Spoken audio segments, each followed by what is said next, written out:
오늘 본문 말씀은 오병이어 사건 후 갈릴리 바다 건너 가버나움으로 따라온 군중들에게 예수님이 나는 생명의 떡이다 라고 말씀하시는 내용입니다. 예수님이 이 빵과 생선을 군중들에게 먹이신 이유는 그들의 눈과 생각과 마음을 하나님이 자기 백성에게 주시는 참 선물로 이끌기 위함이었습니다. 빵과 생선은 새로운 유월절, 새로운 출애굽이 바로 그들 눈앞에 펼쳐지고 있고 또 예수님이 인도하고 계신다는 사실을 가르쳐주기 위함이었던 것입니다. 그런데 예수님은 자신을 따라온 군중들을 나무라십니다. 6장 26에서 27절입니다. 예수께서 대답해 이르시되 내가 진실로 진실로 너희에게 이르노니 너희가 나를 찾는 것은 표적을 본 까닭이요 떡을 먹고 배부른 까닭이로다. 떡을 양식을 위하여 일하지 말고 영생하도록 있는 양식을 위하여 하라. 이 양식은 인자가 너희에게 주리니 인자는 아버지 하나님께서 인치신 자니라. 예수님은 이들에게 자신을 따라온 동기가 잘못되었다고 나무라집니다. 이들은 예수님을 왕으로 삼으려고 했던 자들입니다. 이들은 예수님이 다른 왕들과 똑같은 왕, 즉 강력한 세속적 명분으로 자신들을 이끌 강력한 세속적 인물이 되는 것이었습니다.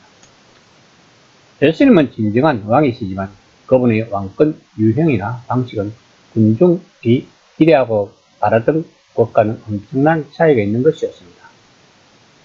본문에서 중요한 것은 예수님이 우리들에게 무엇을 해 주실 수 있느냐가 아닙니다. 중요한 것은 예수님이 누구신가 하는 것입니다. 우리가 그런 사실을 새롭게 맞닥뜨릴 준비가 될 경우에만 우리는 예수님이 우리에게 정말 해 주실 수 있는 일, 그분이 정말 우리에게 해 주시려는 일을 이해할 수 있는 것입니다. 예수님은 바로 하나님 아버지께서 도장을 찍으신 분이시라고 요한은 말하고 있습니다. 즉 예수님이 하시는 일에는 이것이 바로 이스라엘 성경에서 하나님이 친히 하시는 일임을 입증하는 표시가 찍혀 있다는 것입니다. 그러므로 오병이어 사건이나 물 위를 걸으신 두 사건은 그 방식은 사뭇 다르지만 출애굽 이야기와 관련된 것이라고 이해해야 한다는 것입니다. 예수님의 나무라짐의 군중들은 어떻게 하면 하나님이 일을 할 수 있냐고 묻습니다. 6장 29절입니다. 예수께서 대답하여 이르시되 하나님께서 보내신 이를 믿는 것이 하나님의 일이니라 하시니. 군중들은 오병이어 기적이 하루 지나고 나니 배가 고팠을 것입니다. 그러나 예수님의 말씀을 들어보니 그들이 원하는 빵을 기대할 수는 없고 만일 이 사건이 정말 하늘이 보낸 새로운 운동이라면 그들이 승인해야 할 새로운 기준이 있음을 예수님이 지적하고 계심을 깨닫습니다. 하나님이 그들에게 바라시는 요구사항은 바로 그들이 예수님을 믿는 것입니다. 이것은 율법의 자질구레한 계명에 대한 새로운 해설이 아닙니다. 오히려 율법에 제대로 순종하려면 마음의 변화가 필요하다는 명령인 것입니다. 이에 군중들은 또 다른 의문을 제시합니다.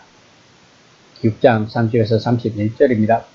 그들이 묻되 그러면 우리가 보고 당신을 믿도록 행하시는 표징이 무엇이니까 하시는 일이 무엇이니까 기록된 바 하늘에서 그들에게 떡을 주어 먹게 하셨다 한과 같이 우리 조상들은 광야에서 만나를 먹었나이다.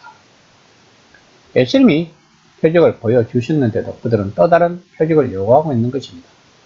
아마 그들은 훨씬 더 뚜렷하게 군사적이고 정치적인 어떤 일을 희망했을 것입니다. 아마도 그들은 예수님이 예루살렘으로 행군하셔서 마치 출애굽 끝자락의 여호수아가 여리고에서 했듯이 성벽을 무너뜨려 주시기를 바랐을 것입니다. 예수님은 다른 표적을 보이라는 그들의 요구에 응하지 않으십니다. 도리어 그들의 질문에 대한 진짜 답이 눈앞에 서 있다고 지적하십니다.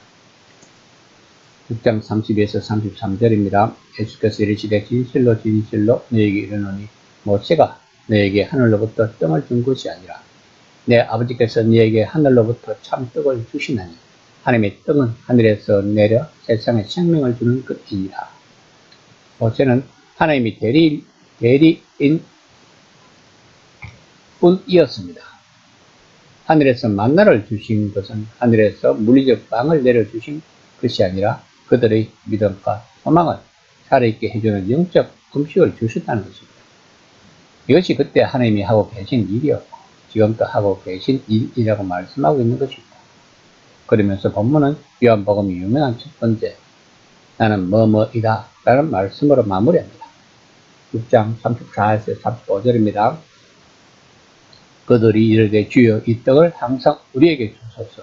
예수께서 이르시되 나는 생명의 떡이니 내게 오는 자는 결코 줄이지 아니할 터이요 나를 믿는 자는 영원히 목마르지 아니하리라.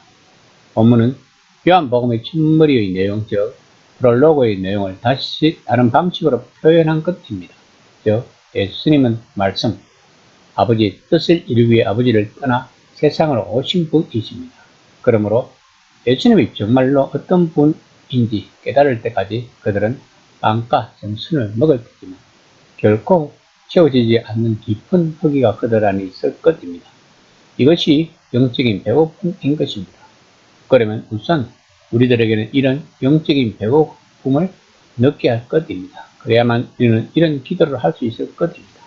주여 이 떡을 항상 우리에게 주소서. 이 시간 나는 과연 지금 영적인 배고픔을 느끼고 있는지를 한번 생각해보는 시간이 되었으면 합니다.